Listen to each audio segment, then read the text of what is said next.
கர்த்தருடைய பரிசுத்தமான நாமம் மகிமைப்படுவதாக. ஆசீர்வாதமான ஒரு நல்ல காலவெளியிலே பாளையங்கோட்டை இந்திய தேவ சபையிலிருந்து காலை மன்னாவை உங்களுக்கு வழங்குவதில் மிகுந்த சந்தோஷம். கர்த்தர் இந்த நாளை உங்களுக்கு ஆசீர்வாதமாய் நன்மையாய் மாற்றி தருவாராக என்று சொல்லி உங்களை வாழ்த்துகிறேன். இந்த நாளுக்கான தியான அதிகாரம் யோசுவா 15ஆம் அதிகாரம் 63 வசனங்களை உள்ளடக்கின ஒரு வேத பகுதி. இந்த அதிகாரத்திலே இஸ்ரவேல் கோத்திரங்களுக்கு சுதந்திரமாய் பங்கிடப்படுகிற கோத்திரங்களுடைய ஊர்களையும் பட்டணங்களையும் குறித்து இந்த அதிகாரத்திலே நீங்கள் வாசிக்க முடியும். இந்த அதிகாரத்தின் முக்கிய கதாபாத்திரம் யார் என்றால், காலேபுடைய மகளாயிருந்த அக்சாளை குறித்து இந்த அதிகாரத்திலே நீங்கள் வாசிக்க முடியும்.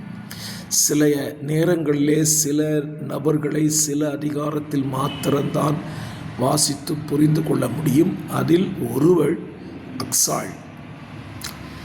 இதை நியாயாதிபதிகள் புஸ்தகத்திலேயே நீங்கள் வாசிக்க முடியும். அக்சாளிடத்திலிருந்து நாம் கற்றுக்கொள்ளப் போகிற ஒரு காரியம், காலேப் தன் மகளை ஒத்னியேல் என்கிறவனுக்கு திருமணம் செய்து கொடுக்கிறான். அவன் திருமணம் செய்து கொடுக்கும் பொழுது அவளுக்கு சில வெகுமதிகளை, ஆசீர்வாதத்தை கொடுத்து அனுப்புகிறான்.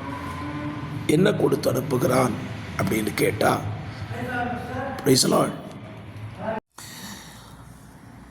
வறட்சியான நிலங்களை தன் மகளுக்கு அவன் கொடுத்து அனுப்புகிறான். அக்சாள் தன் தகப்பன் கொடுத்த நன்மைகளில் திருப்தி அடையாமல் தகப்பனிடத்தில் ஒரு காரியத்தை கேட்கிறாள்.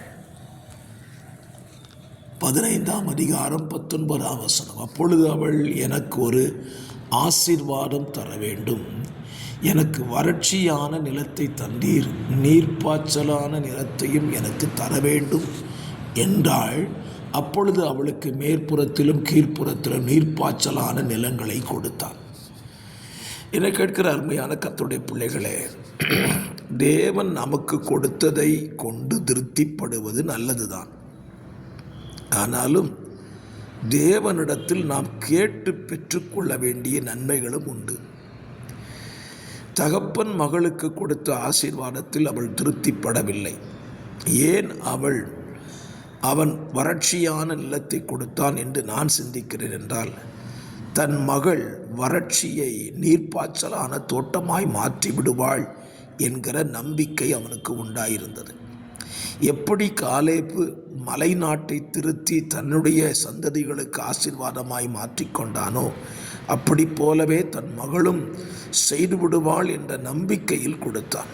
நம் மகளுடைய வாஞ்ச நீர்ப்பாய்ச்சலான தோட்டத்தை தர வேண்டும் என்று சொல்லி கேட்கிறான். கேட்டை தகப்பன் கொடுக்கிறான்.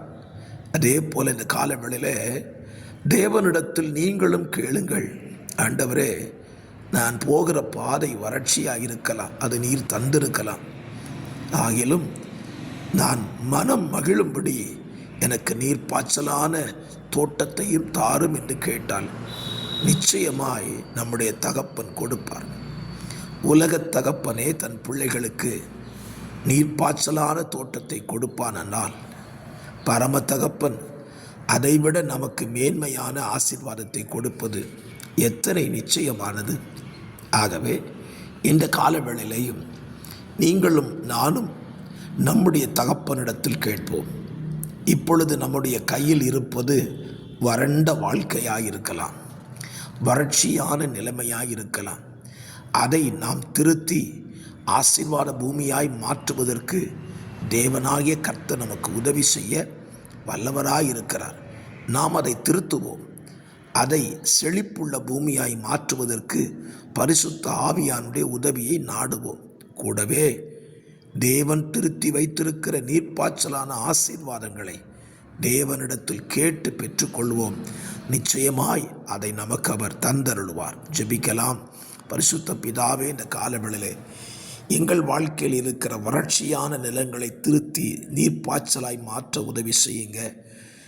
கூடவே நீர்ப்பாய்ச்சலான ஆசீர்வாதமான வாழ்க்கையை எங்களுக்கு தாங்க என்று சொல்லி ஜெபிக்கிறோம். கேட்கிற பிள்ளைகளுக்கு இந்த நன்மை உண்டாகட்டும். இயேசுவின் நாமத்தில் ஜெபிக்கிறேன் நல்ல பிதாவே. ஆமேன், ஆமேன்.